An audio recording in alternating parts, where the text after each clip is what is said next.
How to watch YouTube while playing Roblox. Hi everyone, I'm here to assist you today. Without any delay, let's jump right in. First, open settings on your phone. Then click on search button at the top right. In here, search picture. And then click on picture in picture.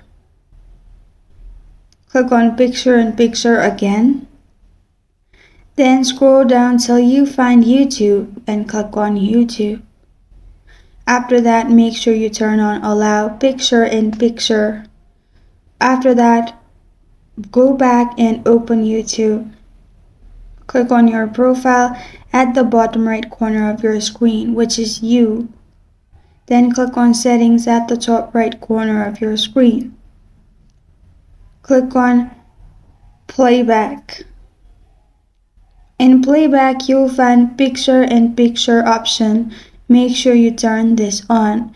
After you've turned this on, you can simply click on any video and go back from YouTube, which will open this kind of picture in picture.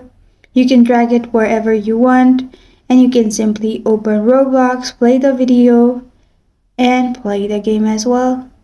This is how to watch YouTube while playing Roblox. Thank you for joining me today. If this video helps you out, please leave a like and subscribe for more. Got a question or want to suggest a topic? Comment below. Thank you for watching.